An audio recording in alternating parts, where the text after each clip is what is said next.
Karena gini, komunitas tuh penting. Pentingnya tuh gimana? Kita datang ke tempat itu, nggak perlu janjian. Kita tahu pasti ada orang. Kenapa kok biliar itu tuh fun gitu? Karena suara dari masukin bolanya, terus dalam permainan tuh kayak terjadi lag. Jadi kayak hoki gitu kita bilang kan. Jadi kita kadang mukul, tung masuk. Kira-kira bisa nggak sih AI itu mendistrupsi keseruan main biliar gitu? Sebagus apapun sticknya, kalau yang make nggak bisa ya tetap aja nggak bisa. Setuju nggak sih bro kalau itu tuh beauty-nya main biliar gitu? Iya.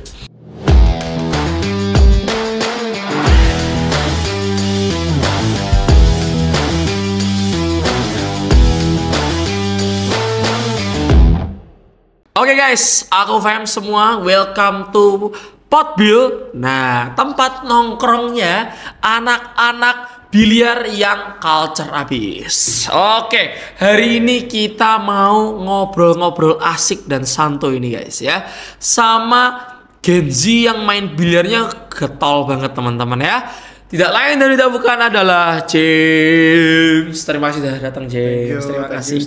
Nah ini kita mau tanya-tanya nih James. Tentang biliar Gen Z. Tapi sebelumnya daripada terlalu serius. Nah kita ada sponsor. Nah karena belum ada sponsornya baru satu, ya aku Sarah aja. Siap. Yo yang mau built-in sponsor silakan kontak nomor di bawah. Kita butuh sponsor. Bisa. Kita butuh sponsor. Oke, teman-teman. Kita mau tanya nih ya sama James. Kesehariannya sekarang itu ngapain aja gitu? Sekarang ini ya, kita pagi itu bikin donat, terus kita jual donat. Enggak ya. Jangan ya. Oke. Sekarang kuliah aja sih. Kuliah aja. Sama biliar. Kuliah sama biliar. Tapi dengar udah part time nih. Ya, kita tipis-tipis aja. Oke, kalau boleh tahu kesibukannya selain kuliah tipis-tipisnya itu ngapain aja tuh? Paling jadi talent sih. Oh, malah jadi talent ya. Paling buat misalnya rumah biliar butuh untuk konten atau kadang juga aku Sarah juga. Oh, aku Sarah juga jadi talent. Oke. Aku mau tanya nih.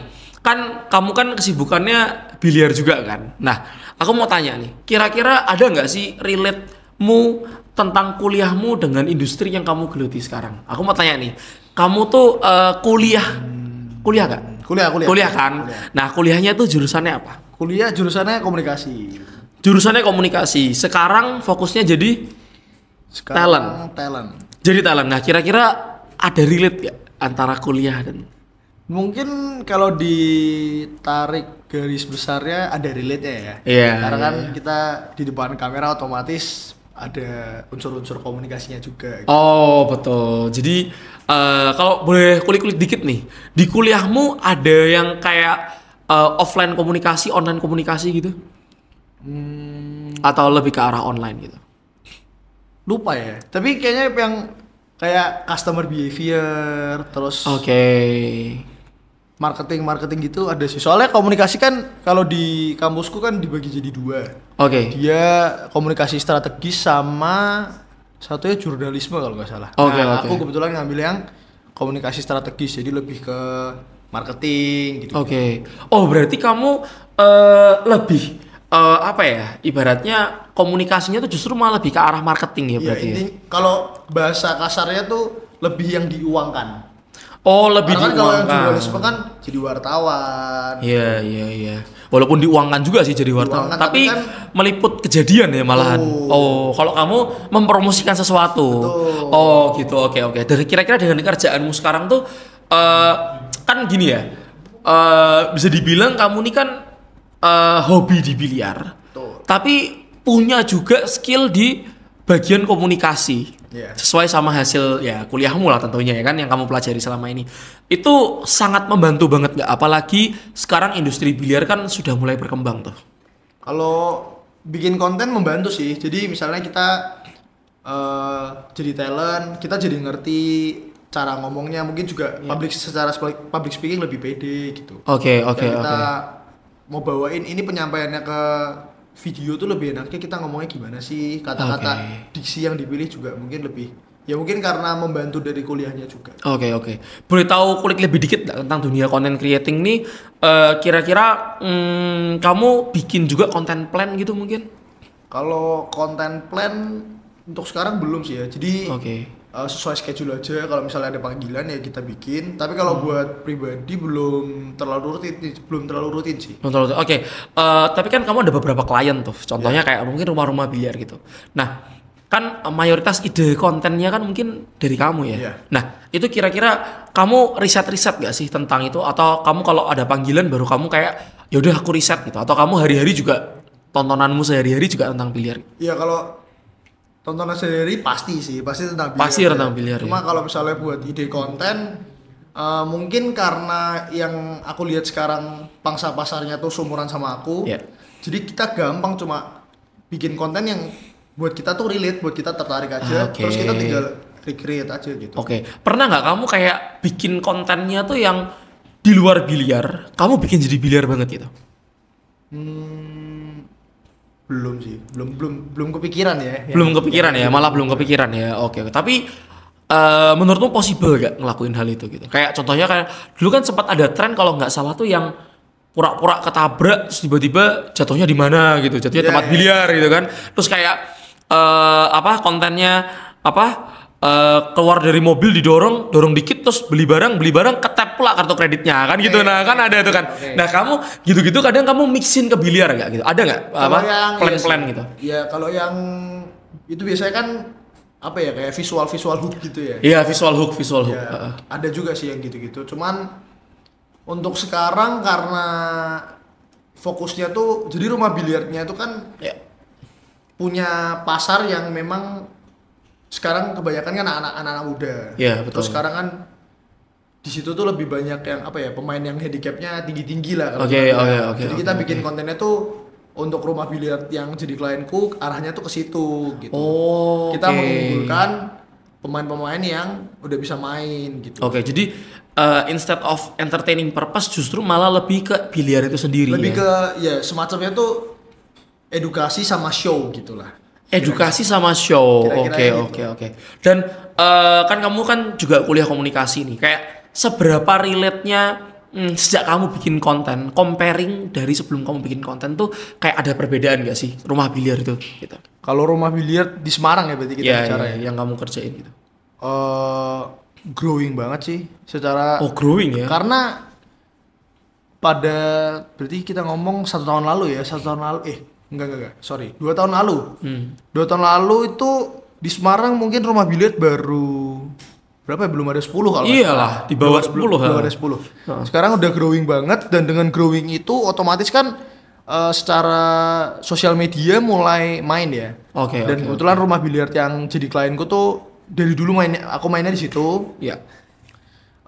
Dan karena mungkin pengurusnya atau manajernya itu belum terlalu paham tentang sosial media, jadi baru akhir-akhir ini baru telat. Baru bikin, masuknya telat ya? Masuk telat, mulai bikin sosial media, mulai bikin akun Instagram, akun TikTok gitu. Dan aku dimintain bantu buat ngelola.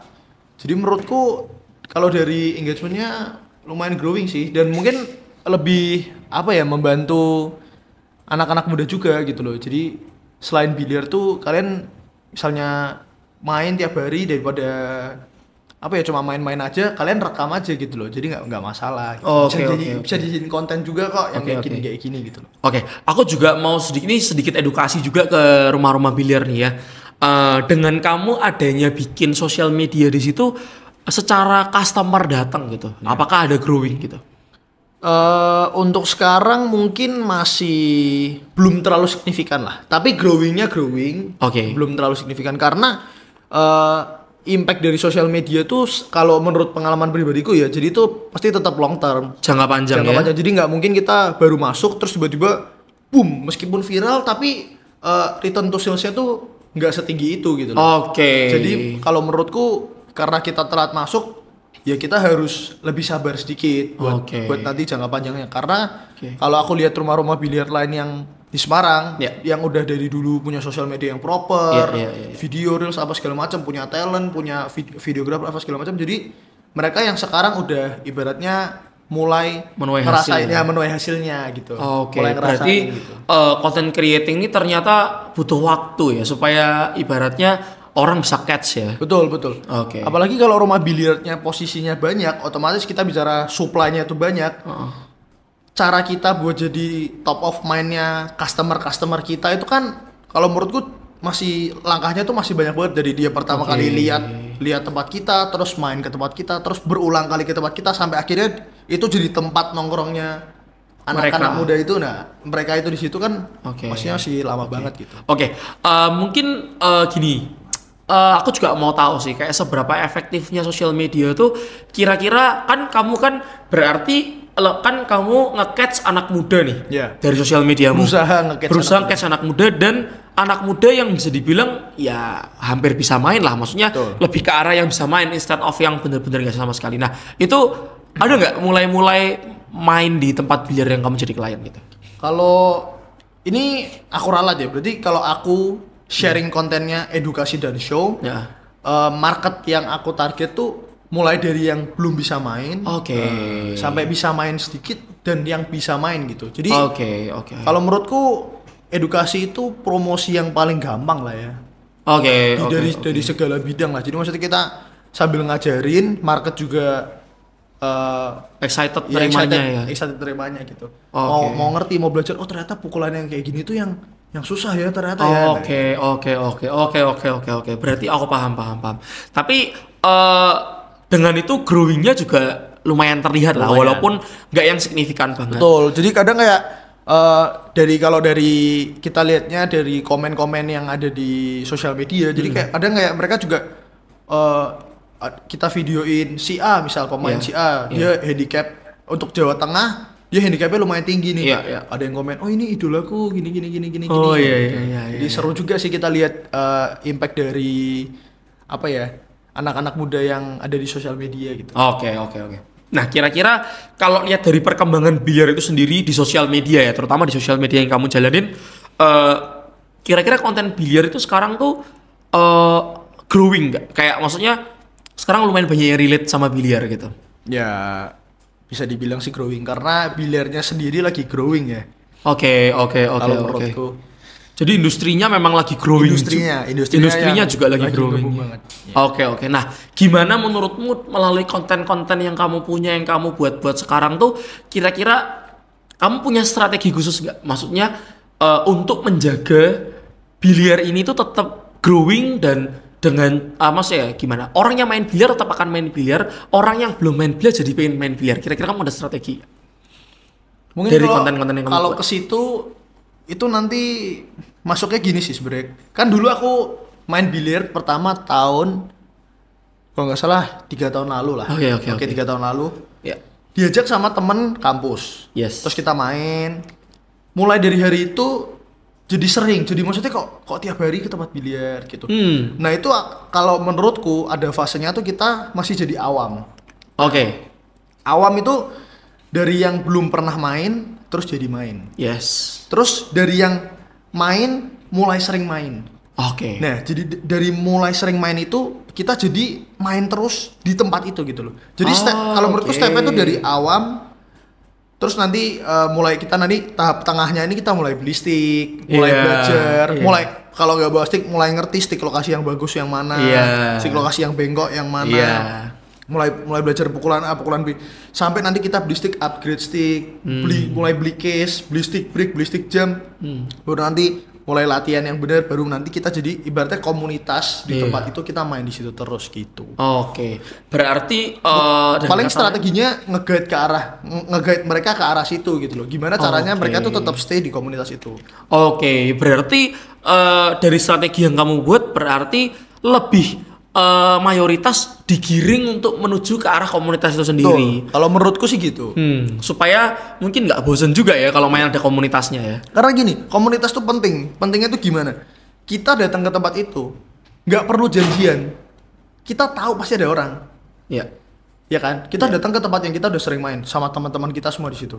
Tanpa kita telepon, nanti kamu ke ini nggak? Kamu nanti ke situ nggak? Tanpa kita janjian jam ya, kita datang pasti ada orang dan kita bisa main sama mereka gitu. Kalau menurutku feel nyaman itu yang belum kita dapetin kalau kita kepindah tempat. Beda cerita kalau kita awam, kita pergi sama teman-teman kita. Jadi mereka nggak bakal terpacu pada satu tempat. Ada tempat baru, yuk kita coba yuk main di situ. Ternyata di situ enak. Kita main 2 minggu, nanti bosen kita pindah ke tempat lain. Kalau awam dia satu meja banyak orang, karena dia janjian sama teman-temannya, terus dia berbeda-beda tempat. Kalau komunitas itu biasanya satu meja 2 orang. Jadi lebih sedikit, terus mainnya udah mulai lebih intens gitu.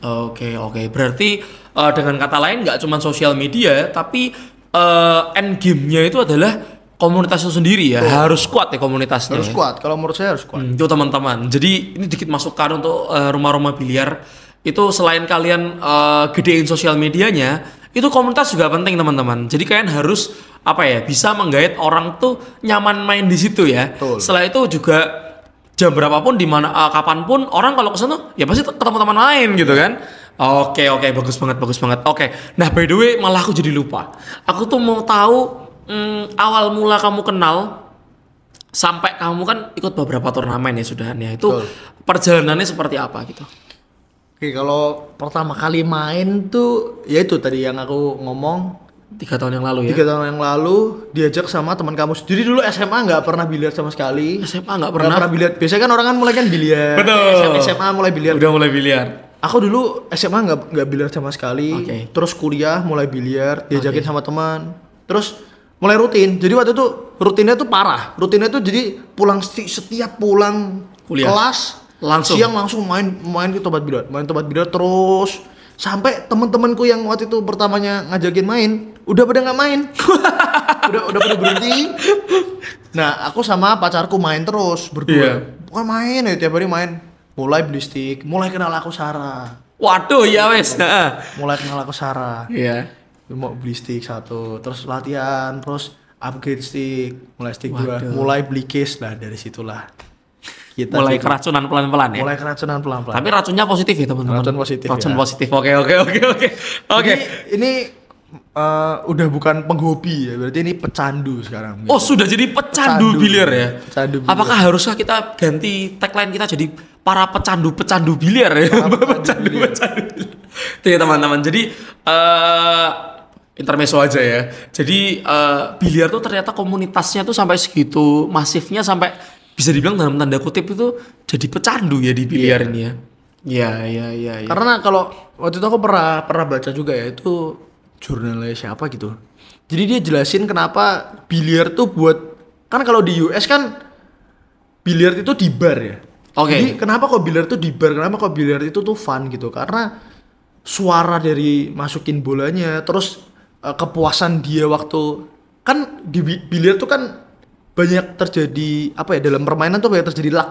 Jadi kayak hoki gitu kita bilang kan. Jadi kita kadang mukul tung masuk. Nah itu tuh kepuasan yang didapat tuh bikin mereka tuh seneng gitu loh. Ada rasa kepuasan tersendiri gitu loh, dari suara masuknya, cara masuknya, dari hasil effort yang dia keluarin gitu. Iya. Aduh, aku jadi inget banget deh. Jadi dulu aku pertama kali senang main biliar, bener yang kamu bilang. Masukin 1 bola tuh bangganya bukan main itu. Langsung kayak dapat dopamin yang kayak wah, itu kan. Aku bisa gitu. Akhirnya keterusan akhirnya wah aku bisa gitu. Lama-lama kayak wah kalau bisa break and run, aku bisa atau kok parkirnya kok bisa pas. Nah, itu ada kesenangan tersendiri ternyata. Berarti memang secara risetnya memang ada jurnalnya. Iya, dari jurnal itu tuh mungkin kenapa kok pemula kita baru berapa kali main terus kok jadi main terus ya, kenapa ya? Nah itu mungkin dari situ gitu. Iya, oke. Nah itu kamu kan udah mulai main, mulai ngerti stick. Nah itu kira-kira jeda waktunya berapa tahun tuh dari kamu pertama kali main sampai wah kayaknya aku harus beli stick nih, kayaknya aku sering main nih sekarang nih gitu. Kalau beli stick dulu berapa ya, mungkin 3 bulan terus beli stick. Dulu stick pertama itu Fury AK. Fury AK stick pertama. Oke.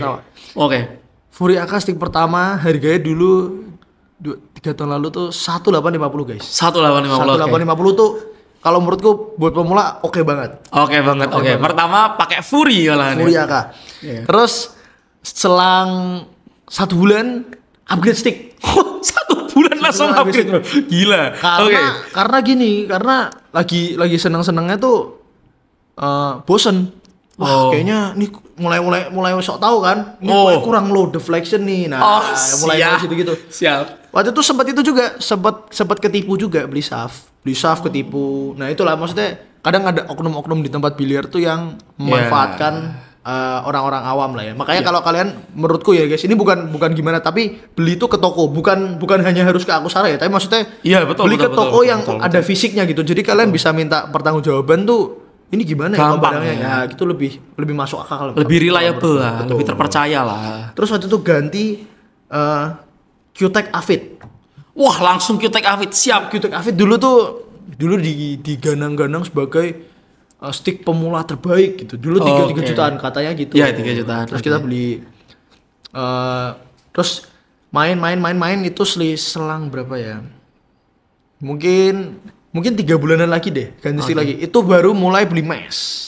Wah, langsung upgrade mulai beli mesh karena udah mulai deket sama komunitas, mulai tahu gitu. Jadi kan maksudnya orang pada pakai stick mesh tuh kenapa ya? Orang pada pakai shaft mesh tuh kenapa ya? Butt mesh kenapa ya gitu loh. Kenapa kok mahal ya gini-gini? Apa ya? Inlay itu apa sih ya? Itu. Mulai ke arah situ. Nah, jadi kita mulai oke deh, coba deh beli mesh. Dulu beli mesh EC9 sama WX Sigma dulu beli. Oh, udah langsung bagus ya guys. Langsung. Dulu beli second guys. Dulu beli second harganya cuman berapa ya? 8,5 juta. 8,5 juta dapat satu set. Enggak deh, 7,5. 7,5 dulu ya. 7,5 satu set. Sekarang. Waduh, jangan ditanya. Oke, siap, lanjut. Oke, terus udah itu mulai ganti pacarku mulai pakai stick juga. Kita punya stick sendiri, terus beli Q case. Nah, mulai dari situ udah mulai latihan.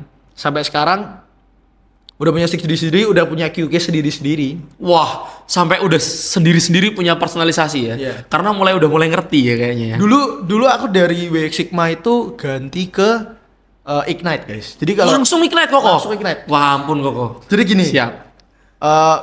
Di tempat biliar kan banyak ya yang pakai stick mesh ya. Iya. Terus ada yang pakai X Pro. Dulu ada yang pakai X Pro. Nyobain. Wih, enak banget ya, maksudnya kayu kok ada yang kayak gini ya. X Pro ya. Kita mukul ceplok. Terus mulai nyari second. Kita tanya ke yang jual, "Mas, ini pengalaman pribadi ya, guys. Bukan ngomong lebih enak A, lebih enak B ya. Yeah. Kenapa kok dijual Mas X Pro-nya? Ganti Ignite Mas, ganti Ignite." Terus orang-orang semua 2-3 orang ditanyain gitu semua. Daripada nanti mikirnya aku beli ganti Ignite, jual lagi sekalian aja langsung beli. Oh, kelas. Langsung beli Ignite ya. Langsung beli Ignite ya. Beli Ignite. Pertama kali pakai nggak bisa pakai bos. Nggak bisa pakai malah. Bos. Pertama kali pakai karbon. Ini stick apa? Gitu kok kayak gini rasanya. Tapi lama-lama bisa. Lama-lama jadi keenakan. Adaptasi bisa lama. Akhirnya sekarang pakainya? Sekarang pakai Q-Tech. Oh, shaftnya pakai Q-Tech. Shaft pakai Q-Tech. Batnya pakai mesh. Oh, batnya pakai mesh. Oke, gila ya. Luar biasa banget. Oke, kalau stick bricknya pakai apa kamu? Stick brick, shaftnya mesh. Shaftnya Deep Impact 2. Itu shaftnya PBK. Batnya bat PBDI. Oh, bat PBDI, DI1 berarti ya. DI1. Oke, kalau untuk stick jamnya? Stick jam Eras. Pakai Eras ya. Oh, memang sudah top kelas ini ya. Itu ya untuk sekarang sorry buat semua brand, tapi Eras no debat. No debat ya. Masih no debat. Untuk sekarang ya. Untuk podcast ini dibuat guys tanggal hari ini Eras masih no debat. Masih no debat ya. Emang enak banget ya. Enak sekali. Enak banget. Oke. Mau nanya juga nih.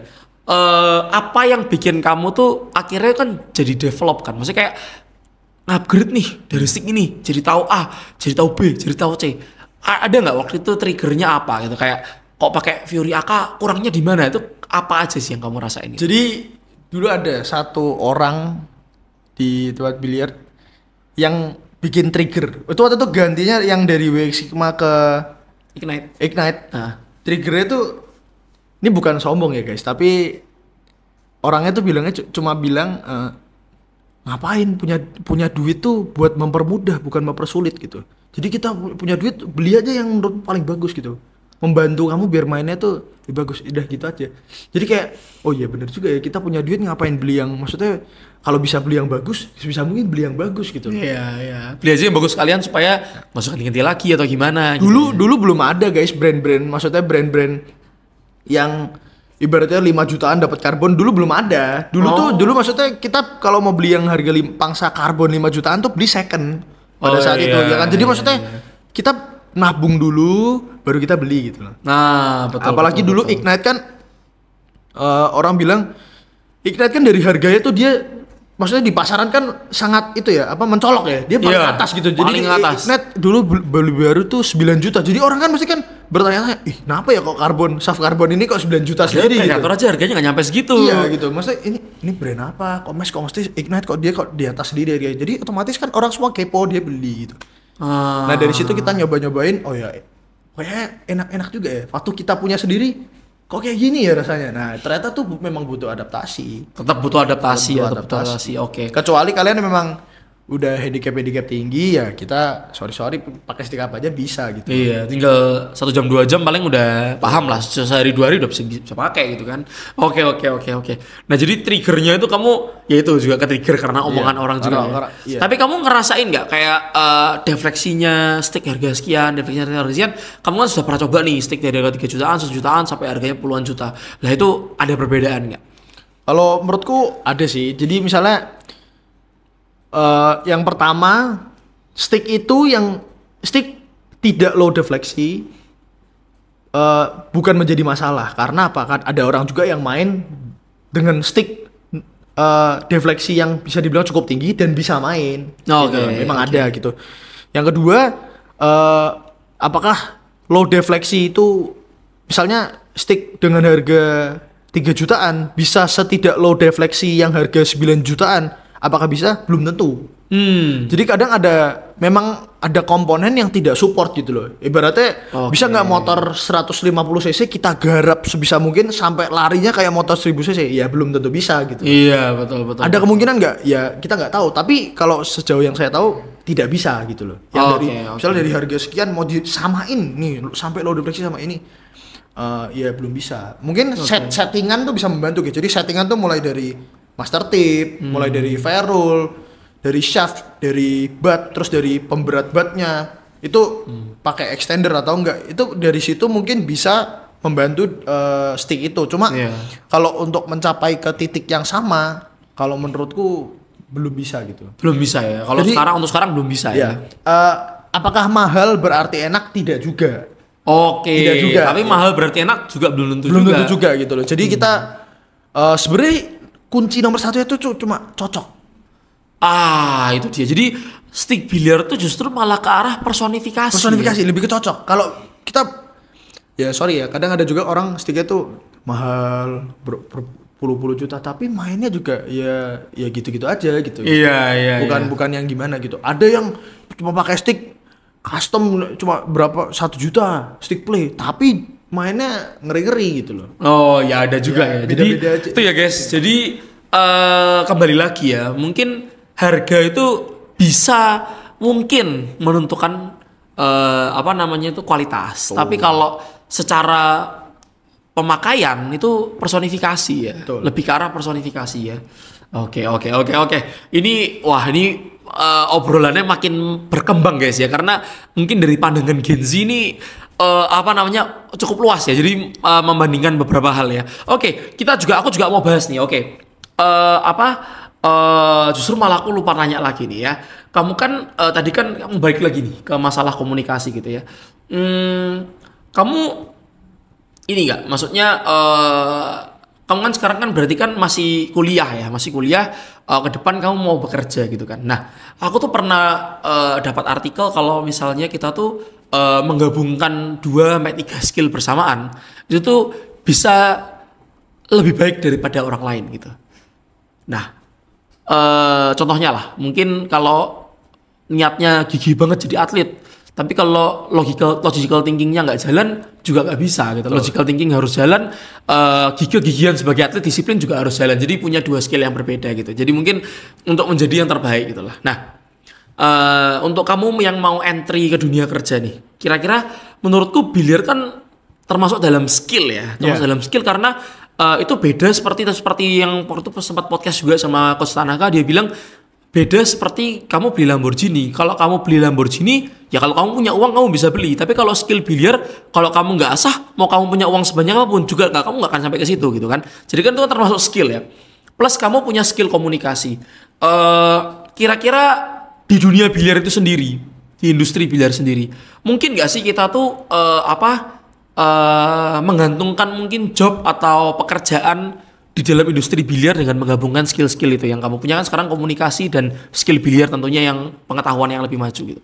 Oke, kalau menurutku ya dari kita untuk jadi atlet, kalau umurku sekarang mungkin dibilang waktunya cukup, maksudnya masih ada waktu nggak? Mungkin masih ada, tapi as a full time kita harus full time jadi otomatis kita kalau mau jadi atlet kan kita harus full time. Contohnya misalnya kayak Albert Januarta kan lagi naik daun nih kan.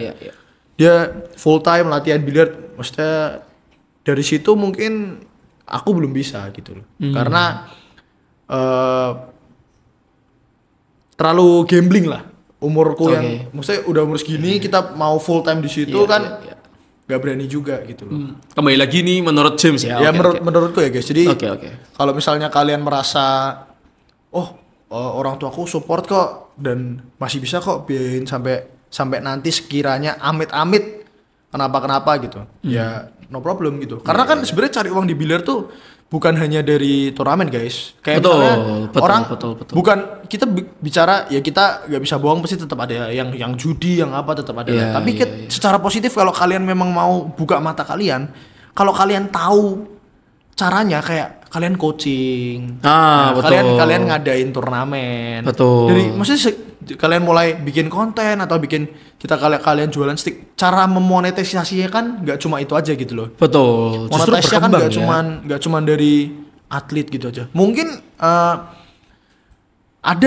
bisa nggak jadi atlet untuk biaya hidup misalnya buat kita hidup gitu? Mungkin bisa. Nah, tapi kalau misalnya kalian tanya aku, jawabannya aku belum tahu guys, karena aku belum jadi atlet nasional gitu kan. Tapi nyataannya memang banyak yang bisa lah. Iya gitu loh. Jadi orang juga di luar sana yang mau kalau misalnya main kalian bagus dan attitude kalian bagus, ya sekali lagi attitude-nya ya, tetap mainnya bagus. Kalau attitude-nya jelek, yang mau nyeponsorin nggak ada guys. Tapi kalau attitude-nya bagus, mainnya bagus, yang mau nyeponsorin yang welcome pasti juga banyak banget. Juga banyak banget ya. Apalagi sekarang mungkin rumah biliar kayak yang tempat kamu, klien kamu, mungkin tempat biliar juga semakin menjamur ya kayaknya. Iya, benar. Jadi untuk dapat job di industri biliar tanpa menjadi atlet pun sebenarnya masih bisa ya dimonetisasi. Masih bisa banget. Masih sangat luas ya.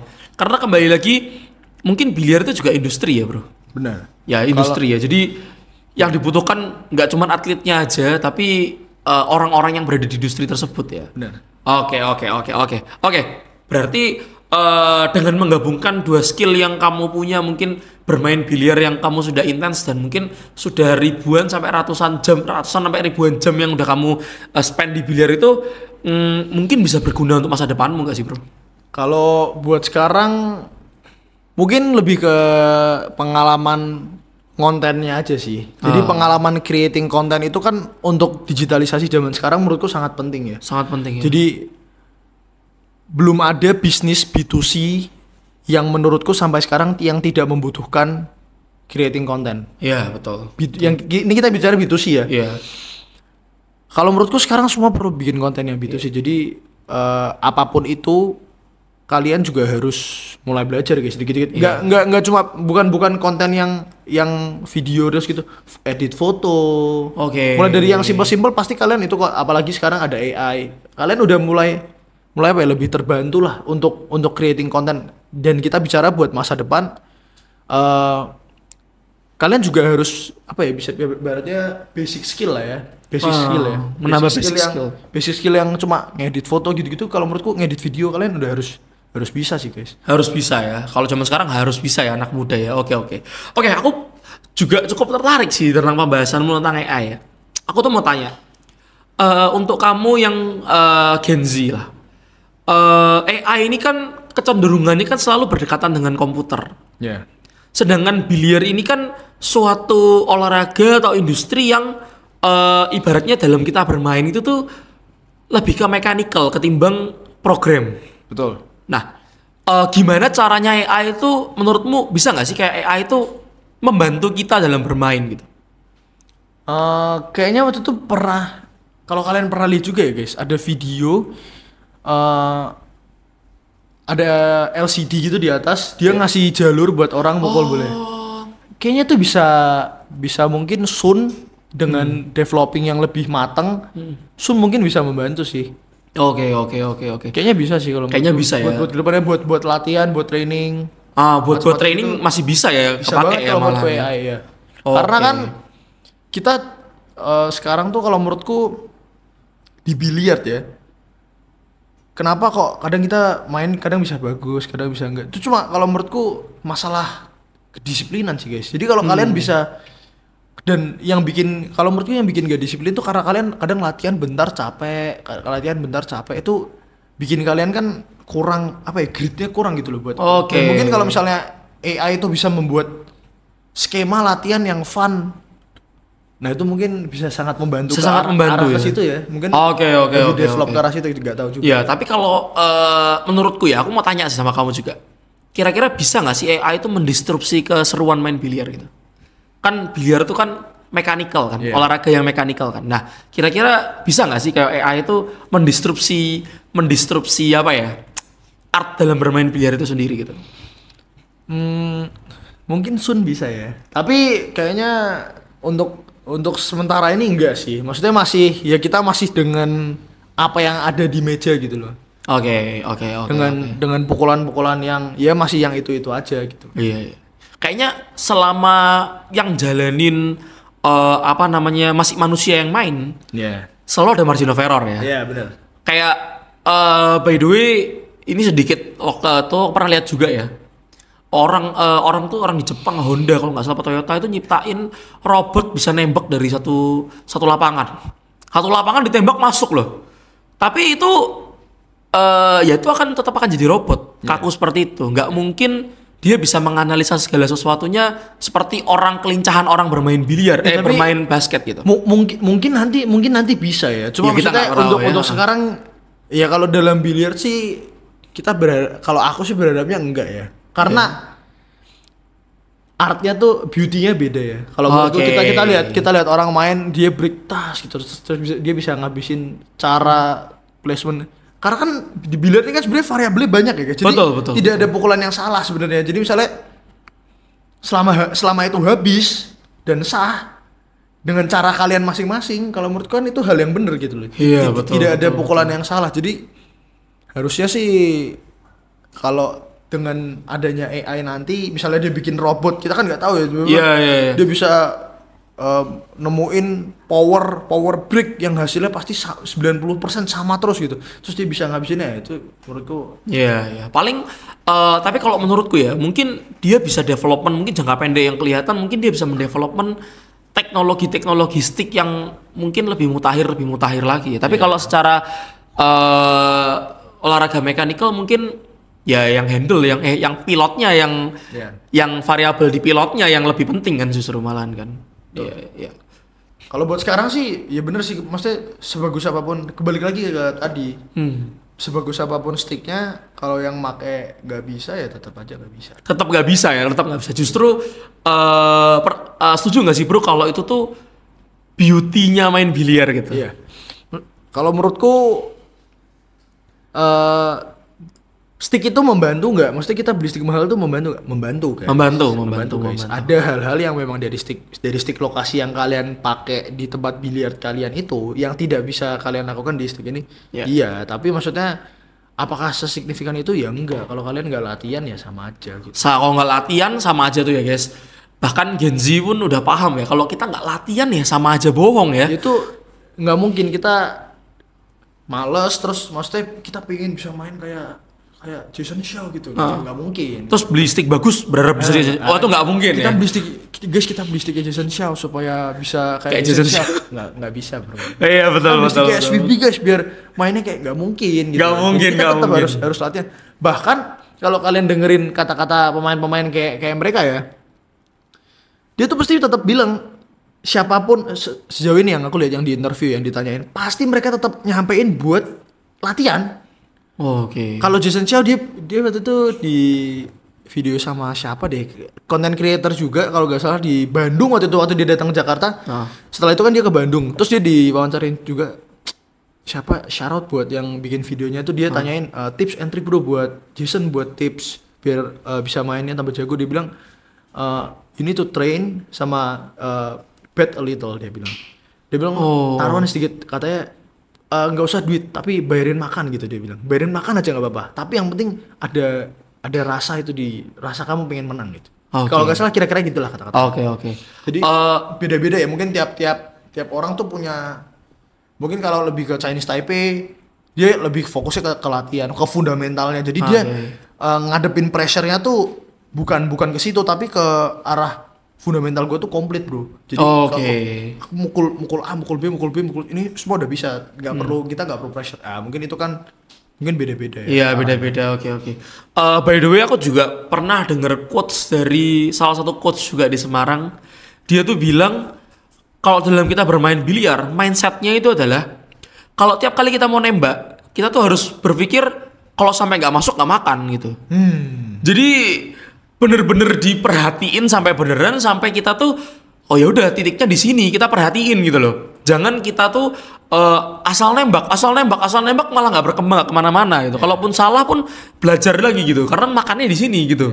Nah gitu, pantas ya karena Jason Chow bet a little tuh maksudnya gitu ya, kita harus ya minimal makan lah atau apa, jadi supaya kita pun lihat tembakannya nggak asal-asalan gitu, karena tahu di dalam tembakan itu kita bisa ada something gitu kan. Iya, kalau yang itu kebetulan aku tahu juga bro, itu yang ngomong siapa ya. Jadi itu kalau itu case-nya dia memang waktu itu tuh butuh ya. Jadi dia memang cari uangnya di biliar, dan memang ya itu kehidupan yang nyatanya dia tuh kayak gitu ini melalui dunia keatletan ya guys ya. Dunia keatletan. Dia memang di desanya dia tuh dia cari uangnya caranya gitu. Caranya dia main biliar, kalau misalnya dia kalah ya dia nggak ada uang buat makan gitu. Jadi dia mau nggak mau tuh fokus level fokus yang dihasilkan dari dirinya dia tuh berarti beda guys gitu. Jadi kayak berapa kali lipat lebih fokus ya berarti ya. Oke. Kira-kira untuk kamu Gen Z yang main biliar nih, kan sekarang kan udah mulai banyak banget dan marak banget tempat biliar kan. Bahkan ini sekedar informasi ya guys, di Semarang tuh satu jalan tuh ada 3 tempat biliar guys. Itu di satu jalan guys, 3 tempat biliar.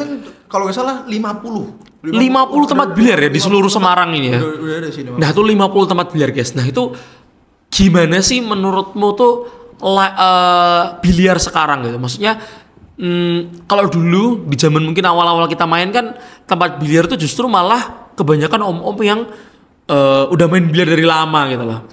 Sedangkan sekarang ini kan biliar tuh kan sudah mulai mau jadi lifestyle. Sedangkan aku Sarah juga kita ini sedikit campaign bahwa kita tuh sebenarnya punya campaign tuh namanya biliar culture guys. Jadi biliar culture tuh kita pengen biliar tuh menjadi kultur seperti di Filipina. Jadi biliar tuh jadi kultur guys. Jadi orang Indonesia tuh mainnya biliar. Nah sekarang tuh justru memang arahnya itu bener-bener ke arah situ gitu.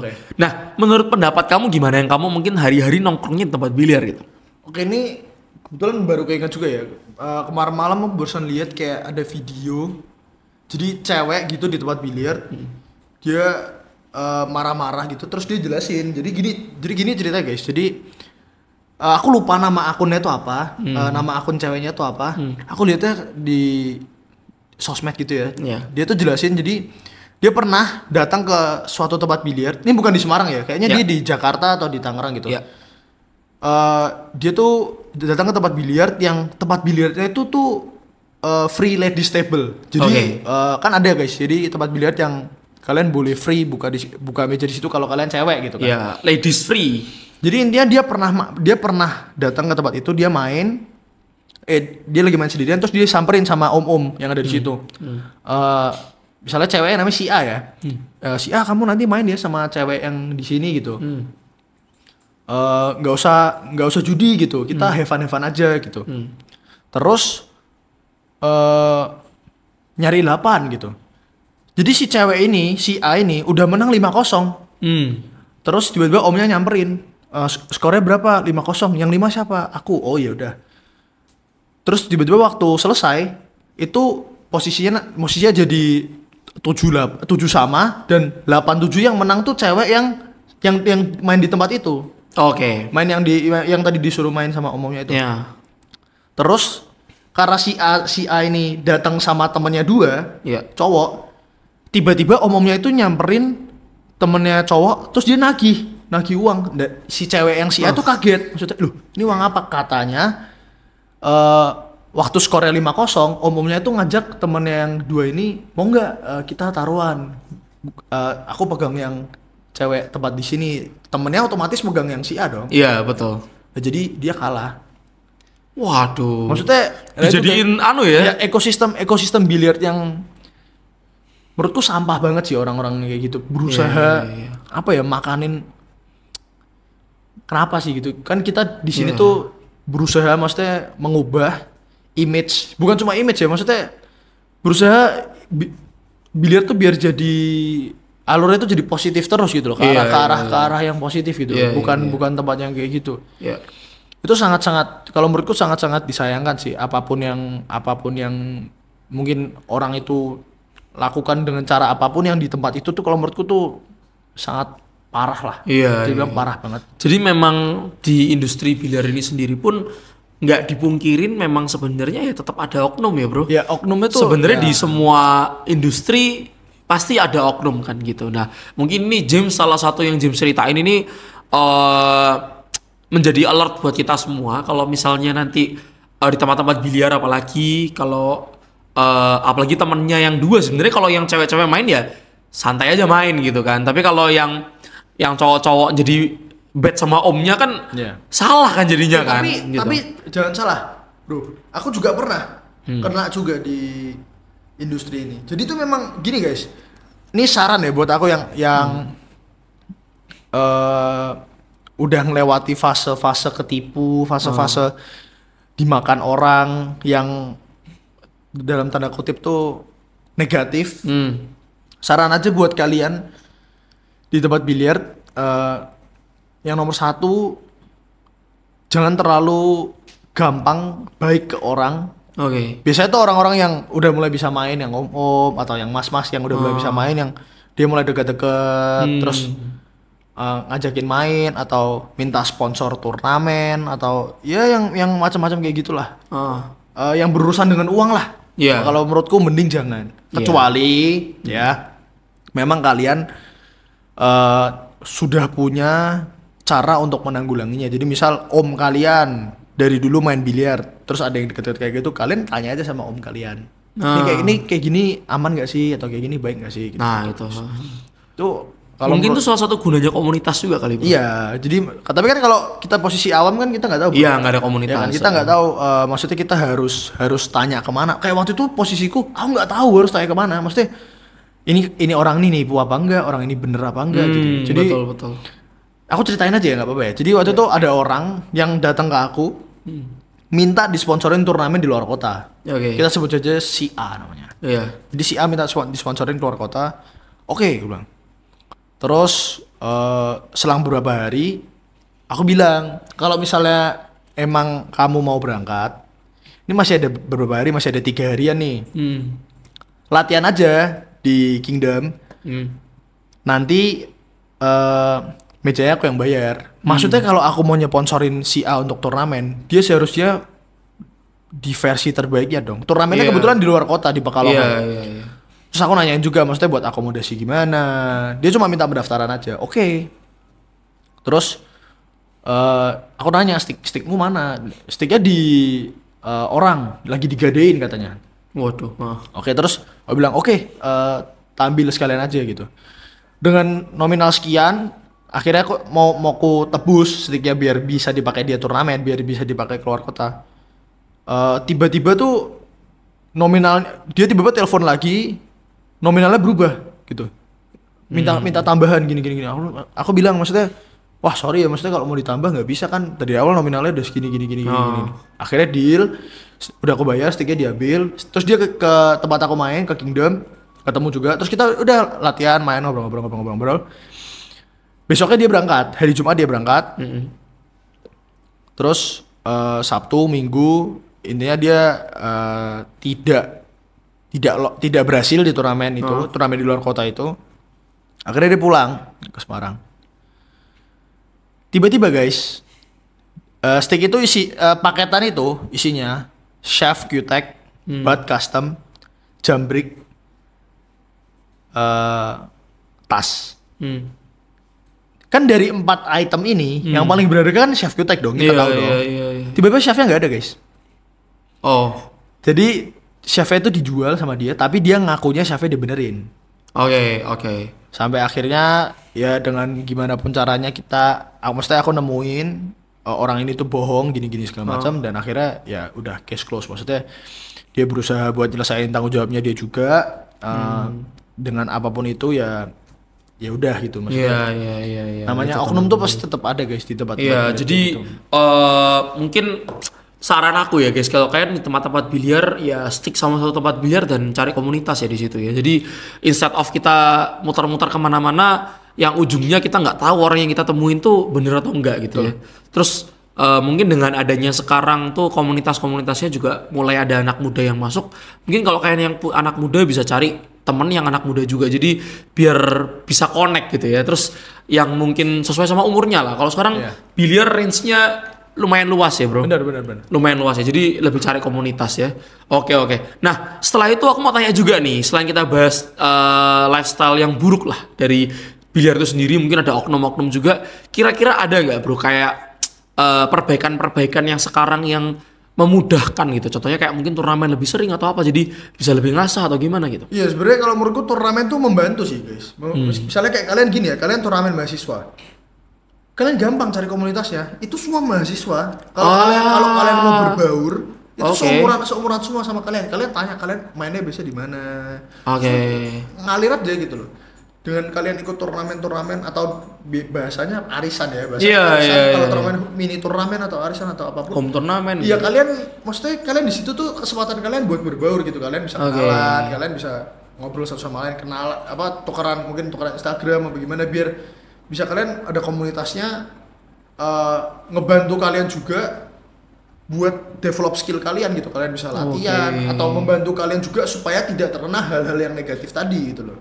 Oke. Justru ikut-ikut turnamen tuh bisa nambah komunitas juga ya bro. Mungkin ada lagi nggak? Maksudnya yang sekarang tuh udah mulai lebih positif lagi mungkin dari misalnya untuk orang anak muda untuk masuk ke lifestyle biliar ini mungkin jadi culture gitu. Kalau buat dijadiin, kalau kalian ngambilnya dari segi positifnya ya, maksudnya sekarang tempat biliar udah banyak kok yang positif, yang misalnya no smoking, kayak gitu. Misalnya kalian yang memang tidak suka asap rokok atau tidak suka ada yang tempat yang lebih agak gelap gitu, kalian mau main yang tempat terang di Semarang juga udah banyak kok. Jadi pesan juga buat orang-orang tua yang merasa tuh, wah anakku nih biliar takutnya nanti rusak nih. Enggak, ya maksudnya bukan enggak 100%, tapi kemungkinannya itu tergantung maksudnya ke anak kalian masing-masing gitu. Kalau kalian misalnya ngedidiknya bener, maksudku kalian tinggal ikut aja ke tempat biliar ya. Memang terang kok, tempatnya terang, dan memang di situ memang mereka tuh main biliar gitu. Bukan. Dan sekarang yang gelap-gelap udah mulai rebranding betul. Udah mulai jujur iya sih. Iya kan? Jadi maksudnya udah mulai ke scape ke positif gitu. Ke family friendly sekarang ya. Karena gini ya, kalau misalnya kalian ke tempatnya yang kayak gitu, berarti memang tujuannya orang tersebut untuk melakukan hal kayak gitu. Yang sekarang kalau misalnya tempatnya semua terang-terang, yang tempat gelap itu ya nggak tahu ya, tapi kalau yang tempat gelap itu kalau menurutku orang ngapain ke situ lagi gitu. Jadi lebih milih ke tempat yang udah looknya lebih modern, lebih nyaman, meja lebih baru, enak, apa segala macam gitu. Ngapain gitu. Betul. Kalau kita memang dari awal maksudnya positif, sebenarnya di biliar juga ada tempat yang positif ya. Kita ngomong olahraga yang kesannya luxury kayak golf juga ya, nyarinya yang kayak gimana juga ada gitu kan. Jadi di biliar juga nggak menutup kemungkinan kalian untuk cari tempat-tempat yang positif. Bahkan sekarang ya, aku ngomong masalah komunitas ya. Komunitas ini sekarang juga pada hebat-hebat sih. Sekarang bahkan komunitas-komunitas sudah kayak komunitas badminton, punya Instagram sendiri gitu. Punya kayak Kalau badminton kayak PB ya? Iya, punya PB. Kalau sekarang di sini punya IG masing-masing, yuk kita main di sini. Kita bahkan ada benefit lagi dari ikut-ikut komunitas itu ya. Jadi menurutku tinggal diarahkan aja mungkin anaknya masuknya kemana gitu ya. Jangan masuknya ke tempat-tempat yang salah-salah gitu, yang salah-salah dan pastikan anak-anaknya ikut komunitas supaya nggak kena sama oknum-oknum yang mungkin bisa jadi merugikan gitu ya. Dah. Oke, setelah itu aku mau tanya dong dari kamu, maksudnya gimana sih supaya biliar culture itu biliar tuh bener-bener jadi kultur gitu di Indonesia. Mungkin kamu ada kayak kiat-kiat apa gitu kira-kira supaya kulturnya itu tetap akan jalan gitu. Sebenarnya buat jadi, kalau Sun itu menurutku bisa jadi culture ya. Cuman ini kan aku sekarang lihat kayak pemerintah juga mulai support, mulai dari Popsi kan mulai ada turnamen resmi tuh yang berseri-seri. Jadi full series. Full series, full circuit ya. Jadi full circuit itu juga kalau menurutku bentuk support dari pemerintah juga supaya Indonesia tuh lebih terpapar ya sama biliar. Maksudnya kita kalau dulu kan badminton kan ada turnamennya kan ada terus gitu, terus ada yang open, ada yang dari luar daerah negeri, kecil sampai KU sampai ada semua sampai luar negeri bahkan pemain-pemainnya. Jadi kalau sekarang menurutku biliar udah mulai ke arah ke situ sih, dan positif juga kok aku lihat yang menjadi ketua Popsi kalau aku nggak salah Bapak Heritanu ya. Bapak Heritanu kan juga dia bantu kemarin lewat RCTI plus lewat MNC, jadi mulai dipaparkan juga ke masyarakat. Itu buat terima kasih juga buat Bapak Haritanu. Terima kasih juga untuk Bapak Haritanu. Terima kasih banyak. Biliar sekarang udah jadi berkembang banget dan positif. Sangat berkembang lah. Dan image-nya pun lebih ke positif lagi gitu loh, karena orang jelas biliar bukan cuma, maksudnya yang buat yang serius, biliar kan bukan cuma buat senang-senang, dia juga bisa jadi atlet juga gitu loh, bisa turnamen, bisa dapat hadiah juga gitu. Dan kemarin full circuit hadiahnya nggak main-main. Berapa hadiahnya total dia 200 berapa juta ya? 200 juta ya? 250 juta kalau nggak salah totalnya. Wow. Berarti pantes ya, semua kemarin atlet nasional pada kesana semua ya. Bener. Kemarin di Virama Jogja ya. Virama Jogja ya, wow, luar biasa. Mewah sekali ya. Mewah sekali itu rumah biliar ya, Virama. Rumah biliar mewah sekali dong tempat. Tuh, buat kalian yang datang-datang ke Jogja bisa nyoba sih ke Virama ya. Virama. Tempatnya mewah sekali ya.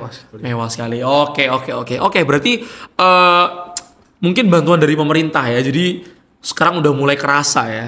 Kalau dari hal-hal kecil nih, kira-kira apa yang bisa kita lakuin nih sebagai sama-sama pecinta di industri biliar gitu? Mungkin bawa orang coba biliar kali gitu. Enggak sih, kalau menurutku keep playing aja sih guys. Jadi jangan, pasti ada jenuhnya. Kalau kalian nanya ada nggak jenuh? Ada guys. Maksudnya jenuh tuh pasti, sejauh yang aku tahu biliar tuh pasti ada jenuhnya. Tapi kalau kalian emang pengen bisa ya main terus. Oke.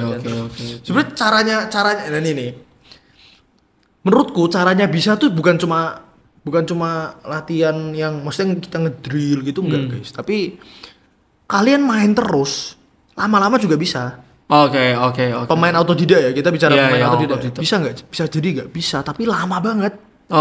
Nah, latihan itu untuk mempersingkat waktu kalian bisa, tapi kalian akan lebih bosen karena ngedrill kan. Itu aja gitu. Jadi kayak kita mau latihan buat itu ya, kayak daftar kuliah ya, kita latihan gitu buat tes gitu. Jadi lebih bosan mungkin kita. Dan anak-anak sekarang mungkin yang nggak beneran suka atau pengen bisa-bisa aja, pengen evan-evan aja. Keren-kerenan gitu. Jadi mungkin mereka gampang bosan lah. Cuma menurutku itu positif kok, latihan tuh sangat-sangat ya, dengan banyak juga sekarang yang bikin course biliar di Semarang. Oke.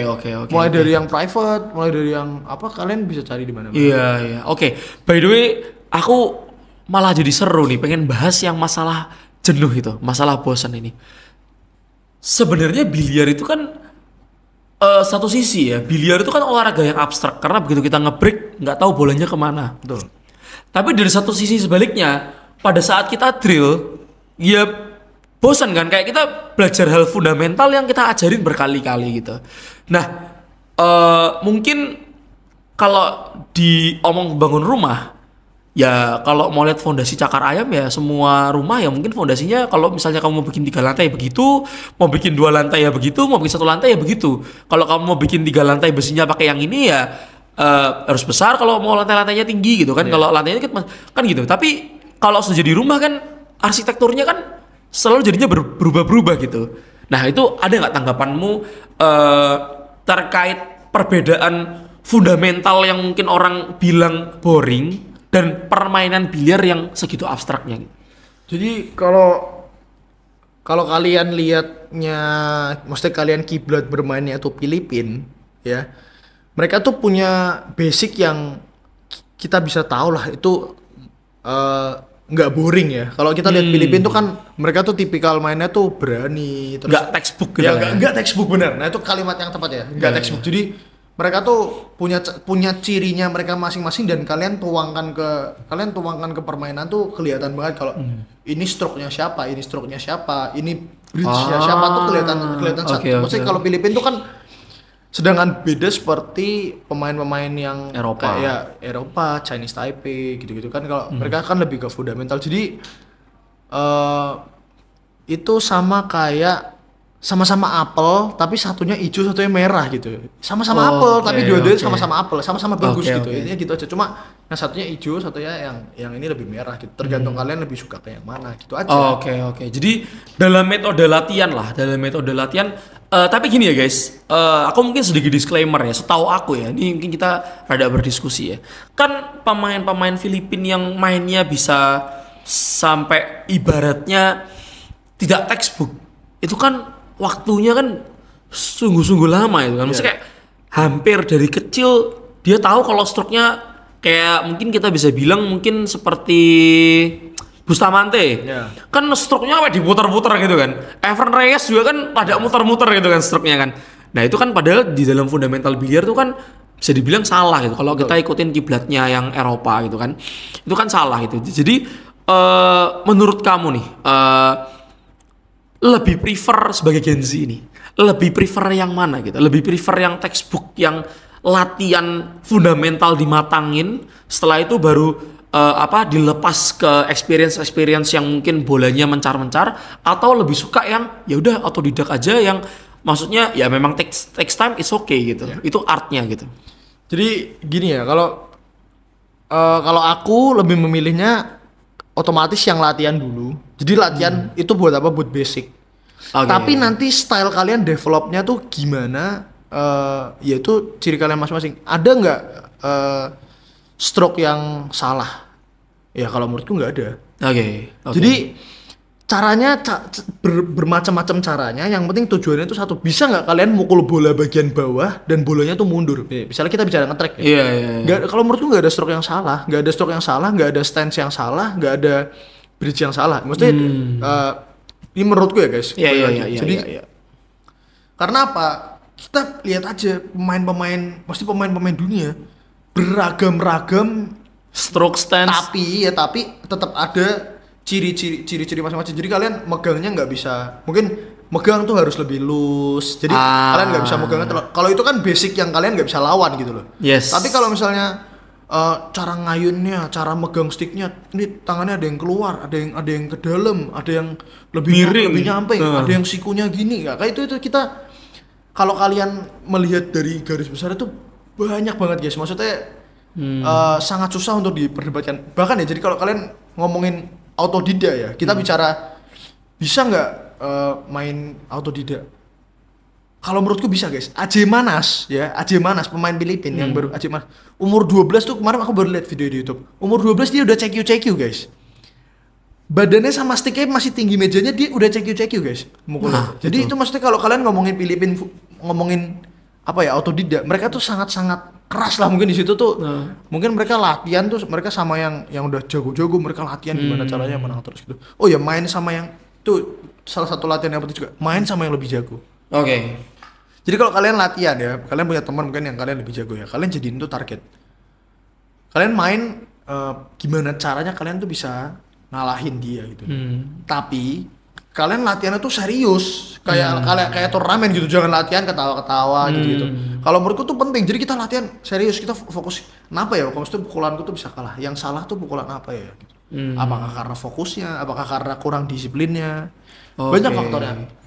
Berarti mentalitasnya juga ya. Betul. Nggak mau kalah gitu ya. Mental juga. Wah, kalau mental sih salah satu hal yang paling penting ya kalau menurut gue ya di permainan biliar. Percuma kita punya pukulan yang komplit, tapi mental di turnamen atau saat main tuh kita takut sendiri, kita jadi nggak punya jadi buyar lah, jadi ngeblank lah. Tapi pressure, semua punya pressure, tapi mental tuh menurutku penting. Jadi gimana cara kalian tuh comeback dari pressure ke kalian itu, kalian bisa comeback. Itu menurutku penting banget. Dan itu ada beberapa orang juga yang talent sih. Jadi mereka memang ya aku main gak ada pressure gitu loh. Jadi gak takut, atau bahkan ada yang semakin pressure aku semakin fokus gitu. Itu ada juga. Ada juga. Tiap orang beda-beda. Jadi menurutku gini bro, biliar tuh apa ya? Indahnya itu kayak banyak banget faktor-faktor yang terjadi dalam satu game itu. Berarti memang artnya itu ya. Artnya itu memang banyak faktor ya. Semahal itu ya. Memang itu ya. Mungkin bahasa kita di yang AI memang kalau dilihat dari keindahan dalam bermain biliar tuh it's a pure art gitu. Iya, pure art. Beda mungkin sekarang ya, mungkin painting aja bisa di AI gitu. Tapi main biliar tuh ya itu ya, mungkin artnya itu ya. Kadang tuh aku tuh kadang juga suka bingung sih bro. Kayak sekarang kan stick karbon tuh kan banyak banget gitu. Dan plus stick karbon ya ibaratnya mungkin contoh kayak Q-Tech atau mungkin Ignite ya. Kamu pakai 10 Ignite, naik tipe sama semua ya rasanya kayak gitu semua gitu. Sedangkan naik Predator, Mesh atau sekelas X-Pro pun sama X-Pro-nya bisa beda gitu. Betul. Tapi kenapa kok orang tuh masih juga ada yang pakai kayu? Kok kadang tuh suka berpikir gitu bro. Ternyata tuh mungkin akunya sendiri juga ngulik ya. Terus juga akunnya juga mungkin nggak bisa pakai karbon ya. Jadi kayak ngerasa kayak ya memang artnya tuh di situ gitu. Kita tuh pakai stick satu yang personifikasinya kita. Makanya kadang orang tuh kenapa kok suka jual beli stick ya guys. Apalagi yang premium orang udah bilang, lalu udah pakai X Pro udah segitu mahalnya, ngapain jual lagi, ganti lagi, beli X Pro lagi. 314 beli lagi, jual lagi X Pro lagi. Ya karena memang mungkin nemuin yang klop itu tuh susah ya bro. Apalagi faktornya banyak ya. Jadi batnya beda. Kalau ngomongin stick ya, wah ini dalam ya. Ini kalau ngomongin stick tuh jadi dari kayu, kita bicara kayu dulu ya. Iya. Mulai dari master tip, ferrule, shaft, terus isian shaftnya tuh apa? Terus joinnya, collar, terus mulai dari collar butt, forearm, terus handle, butt. Itu konstruksinya semua itu sangat berpengaruh, sangat kompleks. Jadi ini ilmunya dari Coach Chen ya, shout buat Coach Chen yang dulu Coach Chen MGI ya.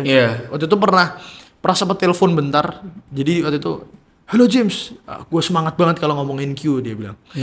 Itu kita ngobrol sekitar 30 menitan, dia jelasin semua. Jadi kenapa? Waktu itu dia jelasin, dia kan koleksi Southwest nih. Betul, buat kalian yang belum tahu, Southwest tuh stick yang kalau kalian lihat bentuknya tuh gitu-gitu aja guys, tapi harganya tuh nggak ngotak, harganya nggak ngotak. Dan PO-nya lamanya nggak bukan main. PO-nya belasan tahun ya. Plus handmade tanda tangan sama yang punya. Ya, itu Q Southwest kalau kalian mau tahu. Rasanya ya kalau kalian mau tahu, rasanya tuh setiap stick tuh beda-beda dan nggak semua tuh enak. Jadi setiap stick yang dia bikin tuh karena itu custom, rasanya tuh beda-beda. Jadi waktu itu aku nanya sama Coach Chen, kok kenapa kok misalnya orang kok masih beli Southwest gitu loh. Dengan maksudnya sekarang kita bicara yang stick yang mahal, contoh Exit. Exit satu bat udah 30 sekian juta. Kenapa nggak orang beli Exit aja gitu? Dia bilang, kalau ibarat jam tangan, kalau kamu butuhnya buat kondangan, ya beli Patek. Patek gitu, beli Rolex. Kondangan itu buat pesta ya guys ya? Buat pesta, buat kalian beli Rolex, kalian beli Patek, itu kalian beli Southwest. Kenapa? Karena kalian bener-bener ngerti artnya dari stick ini tuh apa gitu loh. Kenapa kok dia tuh mahal? Kenapa kok dia tuh bisa kerasanya kok kayak gini tuh kenapa gitu? Sedangkan orang sekarang kan taunya yang penting ebony. Waktu itu pembahasannya karena itu. Jadi waktu itu kita ada pembahasan kenapa kok orang tuh pilihnya ebony gitu. Karena lebih padat gitu. Salah. Sedangkan waktu itu konten tuh bilang ebony itu terlalu padat. Jadi untuk untuk menetralisir itu dia kadang isi dalamnya dengan maple gitu. Iya, betul. Nah, jadi dia waktu itu bahas ke arah ke situ. Jadi dia bilang kalau lu butuh jam tangan yang bisa dibilang buat detak jantung bisa, ya buat lari bisa berapa kilometer, beli aja smartwatch. Ya fungsinya kan? Pasti sama kayak stick. Kalau lu butuhnya yang sesuai kebutuhan, lu beli aja stick harga 10 jutaan, pasti udah bagus kok menurut dia gitu. Tapi kalau butuh yang buat pride, kita ngerti artnya di sini tuh apa, art dalam bat itu tuh apa, dalam stick itu tuh apa, ya kalian beli Southwest. Dia bilang, iya. Beratnya mahalnya di situ lah. Gitu. Sama seperti kita tuh beli stick kayu tadi itu ya. Kalau mau cari fungsi, mau cari power, mau cari konsistensi, mungkin sebagian orang karbon memang udah paling membantu. Tapi disclaimer, nggak semua karbon tuh. Iya, nggak semua juga. Semua karbon, bukan semua juga. Dulu tuh aku jelasin ke orang gini guys. Jadi maksudnya karbon tuh kayak karbon yang lebih mending kalian beli karbon itu yang mahal sekalian gitu loh. Karena kalau kalian beli karbon yang murah, mending kalian beli kayu yang mahal. Betul. Kalau menurutku gitu sekalian. Oh ya, sama ini ya. Maksudnya fenomena sekarang ini kan stick custom. Ya. Ini disclaimer buat semuanya tanpa merendahkan pihak manapun. Kalau menurutku stick custom tuh kalian harus hati-hati guys. Apalagi yang no brand ya. Kadang kan masih sering tuh di mana di sosmed ada orang yang jual stick no brand, model ini base ebony gini.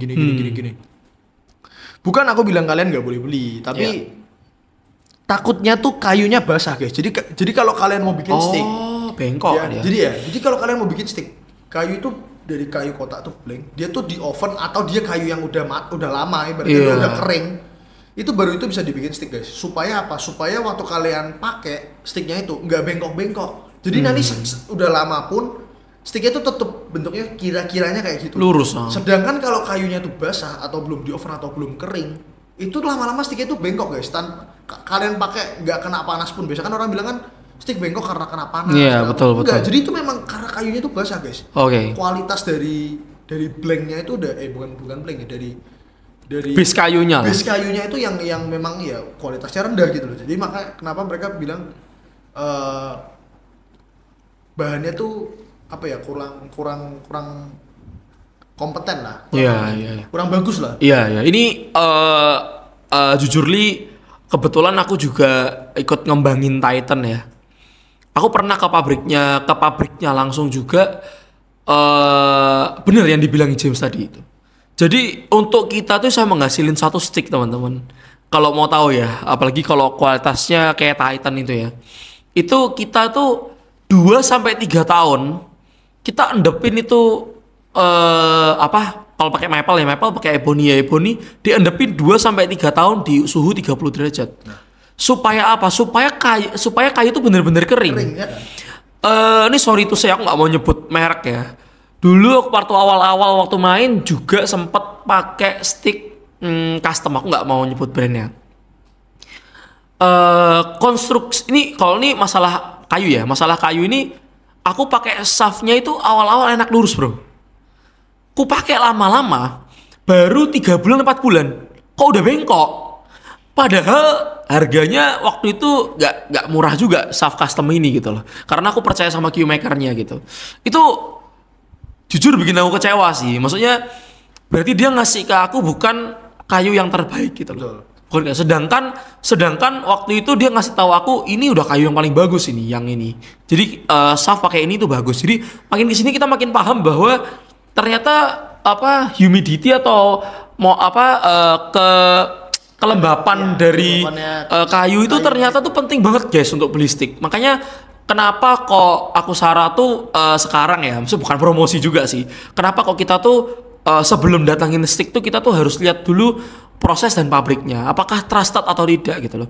Karena kalau sampai tidak trusted, itu kalau banyak yang bengkok malah kita yang rugi. Oh ya tapi gini bro, maksudnya bengkok itu bukan berarti. Jadi kalau aku bedainnya dua ya, bengkok sama baling ya. Iya. Jadi kalau baling, kalian ambil titik tengah sticknya, itu sticknya tuh masih bisa lurus guys. Jadi antara dari titik extension ini sama titik join, kalau baling itu masih bisa lurus. Ya. Karena ini bundernya aja, jadi bundernya ada. Oh, bundernya nggak bener-bener bunder. Bundernya nggak bener-bener bunder. Jadi dia mungkin ada di sini ada bengkok, tapi titik ini sama titik itu bener-bener. Oke. Beda sama bengkok. Kalau bengkok tuh ini sama ini udah nggak lurus. Udah nggak ketemu. Iya, udah nggak ketemu. Jadi ini bengkok gitu guys. Ya. Nah itu kalau menurutku yang bahaya itu yang bengkok. Karena kalau baling, kalian gelindingin memang nggak lurus, tapi kalian pukul stop ball ya tetap stop ball. Nah itu guys, betul banget yang aku udah pernah ngalamin juga ini. Nggak semua bengkok tuh wah ini bistiknya parah, bukan betul. Bengkok sama baling tuh beda gitu. Beda, betul. Kalau menurutku gitu. Betul. Dulu aku juga udah pernah pegang second ini bro, apa namanya custom Filipin. Itu aku cek kelurusannya, emang bengkok bro. Maksudnya kayak baling gitu loh, naik turun. Yeah. Tapi setelah aku cek, ternyata bukan sticknya bengkok, tapi alatnya dia yang di Filipina itu nggak bisa bener-bener bunder. Oh. Jadi kayak sticknya bisa dibilang rada gepeng. Jadi bukan ujung ke ujungnya lurus. Tapi kalau misalnya kamu gelindingin, itu pasti nanti jatuhnya seakan-akan bengkok. Padahal dia bukan bengkok, emang bulatnya aja nggak bulat ser gitu kan. Nah itu makanya banyak faktor guys. Kalau custom tuh, terus aku juga mau sedikit cerita ya. Bukan aku jelekin custom ya, tapi nggak semua custom teman-teman. Tapi ini custom lumayan terkenal di Indonesia ya. Aku nggak mau nyebutin brandnya, cuman aku udah kecewa bro. Karena itu stick custom di tahun 2000 sebelum Covid bro, sebelum Covid tuh 2018an kan custom harga 3 juta 4 juta kan udah mahal bro. Betul, pada saat itu. Betul. Itu lucunya, aku kirim pakai pipa. Aku nggak tahu juga dikirim pakai pipa atau aku kirim pakai pipa, kasih bubble wrap juga sampai sana. Butt sleeve-nya bagian bawah itu putus bro. Kok bisa? Nah, usut punya usut, aku akhirnya kan dibalikin sama customernya. Aku repair. Orang yang repair dia bilang gini, bro, emang kalau stick custom merek ini, emang aku loh bro jatuh dari etalase aja nggak nyampe 1 meter, itu patah butt sleeve-nya. Oh. Jadi memang core dalamnya kan, ya kita tahu lah ya, kalau ebony kan berat banget ya kan.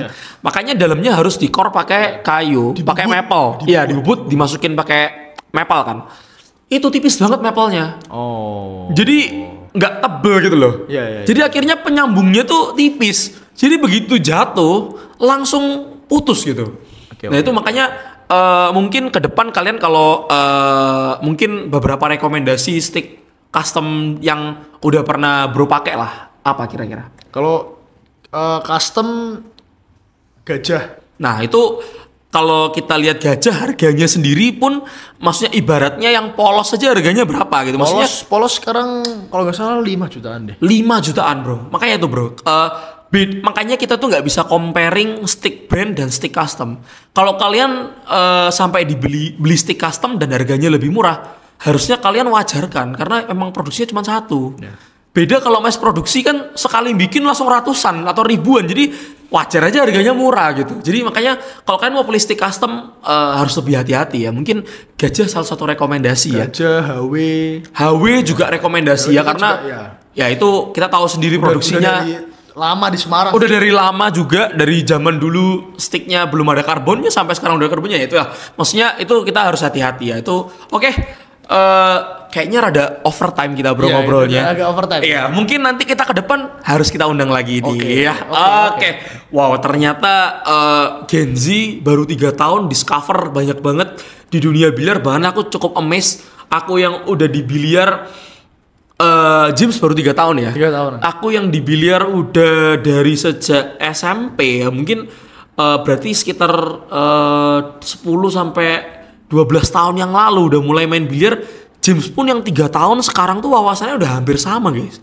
Jadi itu ya teman-teman. Jadi nggak ada terlambat untuk kalian belajar dari biliar atau kalian mau mengerti tentang stick apa itu segala macam. Nggak ada yang terlambat teman-teman. Buktinya James aja bisa, dan bahkan James pun udah ngalamin experience baik buruk dan baiknya di biliar ya. Jadi buat kalian itu saran dari kita, pilih stick custom yang benar juga. Pertama ya, kedua yaitu kalau kalian mau main biliar sebisa mungkin keep in touch sama komunitas. Kalau mau beli bareng juga yang ada tokonya yang reliable. Setelah itu juga kalau bisa di komunitas bisa tumbuh dan berkembang di tempat yang sama ya, supaya kita nggak nanti di tempat lain belajarnya beda lagi. Betul. Jadi ini lagi, jadi kalian harus konsisten juga dalam bermain biliar. Gitu ya teman-teman. Oke, buat kalian yang suka banget sama podcast kita di Potbil ini, langsung aja kalian like, komen, dan subscribe teman-teman di tombol merah ini. Jangan lupa juga kalian share-share ke teman yang Gen Z juga. Bahkan yang teman-teman kalian yang nggak tahu tentang biliar, kita hari ini ada pembahasan tentang biliar. Ada juga teman-teman yang kalian pengen cari stick custom. Nah, kita juga bahas stick custom di podcast kita ini. Terima kasih yang udah nonton. Jangan lupa share-share ke teman kalian semua. Terima kasih James yang sudah datang. Thank you. Bye-bye semua, aku fans.